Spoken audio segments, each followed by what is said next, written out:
and welcome back to Aubrey Books and Coffee. Please grab your favorite beverage of choice and join me.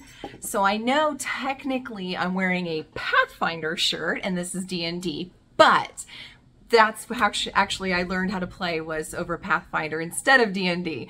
So bear with the fact that we're opening D&D and I'm wearing that shirt. Moving on, of course, we are opening for July, the Dungeon in a Box. Love this box. They did have a one-off that they were offering, and they packaged it in the box. I love whenever they combine those together, so I'm not worried about two different deliveries. But before we go into the one-off, I'm going to go ahead and open what is supposed to be for this month. And first, let me tell you about my players. They're having a fabulous time. They've climbed to the top of the tower and the giant spur and are having a great time battling animals and people alike and big fluffy cloud golems.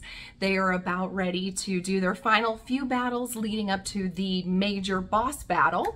And then after that, of course, they'll get to level up. I have to say though, because I have less people at my table than what you may have on an average game or regular game, I have decided to allow them to do a dual class kind of option. And so unfortunately that means some of them have been a little bit broken. So I'm kind of debating on letting them level up because, for instance, this one bow that our ranger, archer, whatever you want to call him, rogue, happens to have is so broke that like he'll fire these arrows and almost half the, HP's down on these guys. So I kind of feel like maybe we shouldn't level up. Let me know what you think below and with your experience of being DMs as well. But diving into this box, which is why you're here today, first I see an undead Marilith. Interesting. It's a very almost Medusa looking kind of crazy thing. Oh, and on the back it says, this demon turned undead horror slithers along the stone floor, twirling 4 ornate long swords in the air. Oh my gosh. And these are beautifully done. Then there's an elven archmage. Ooh, that's kind of cool. I like that. I kind of wish I could get an elven rogue just so that one of our players would not have just a little paper mini, but would have a nice 3-dimensional mini like this. That would be kind of cool. Then of course we get our booklet, which remember last month it had insects on the cover. Now my players, even though we played until almost 1 in the morning, haven't finished Giant Spur yet, so they haven't moved on to the other island. But since they are so close, I've already started prepping that book so that we could just immediately jump into that. But apparently when you're done with that insect world, the next place they take you is Maze of the Leviathan. Oh my gosh. This is hitting all the buttons for all my players. Some are crazy about dragons, which we've already had. Some are crazy about giants, which we're now having. And some are all about leviathans, krakens, things like that. So I have a feeling my players are going to be super happy. Once again, great stuff that they, write out. They make it very user-friendly, which I always appreciate. Of course, also in the box are those beautiful minis. And so we have, okay, well that wolf has some serious issues. But here's all the beautiful characters. Oh my gosh. Oh, that is so fun. And then of course we get the little envelope that has the little star fragment that goes on their compass, their astral compass, and the little, plate that goes on the back that gives them some different boons and boosts. And then of course, as it's been this whole time, you get to pick between 2 different characters for who's going to come on your ship, who's going to be the one that helps you through the adventure. And it's no different here. It looks like we have Glurm, or they can choose Cleavy. Interesting. Oh my gosh.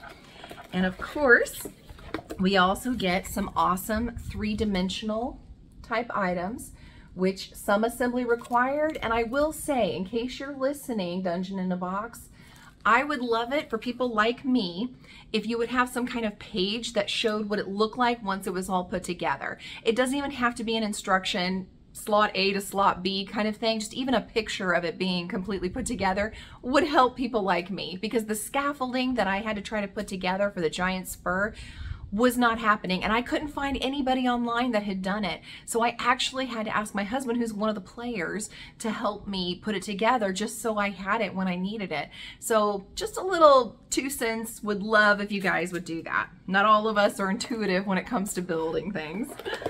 And then of course we get the gorgeous maps, and it looks like this one. Ooh, look at that. And of course, like all GMs, I cover it up as my players go through and explore room after room. And then the other side, equally colorful, equally creepy. It's a little spooky looking. And then there's another map in here. So I'm guessing there's going to be quite a bit of dungeon crawling, if you will. I'm okay with that, and so are my players. They do love these maps as well. Oh my goodness. Some of this almost looks like inside the body, like intestines and things like that. I don't know. So that's for next month. Now, looking at, oh, and the box, I'm sorry, let me give credit. The box was prepped and checked by a Burly Owl Bear. So thank you, Burly Owl Bear. So the one-off that I got, I am so concerned that my characters might perish, because that's always a part, right? Like if you never even have the threat of possibly dying and your character's no longer existing, the thrill of the battles kind of falls away. It's what my husband calls plot armor. So if you have plot armor going on, the plot won't continue if you die. So you know that you'll never, you know, have any worry. Just go in and go nuts. So of course deaths do happen. And I kept thinking, man, they put so much work and effort into these characters. I really don't know what to do if they have to start all over again, rolling for new stats and everything else.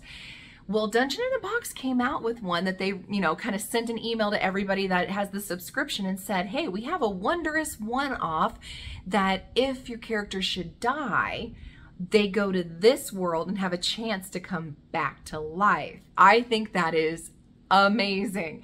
So I purchased it, and it's called Dead in Limbo. And I think it looks awesome.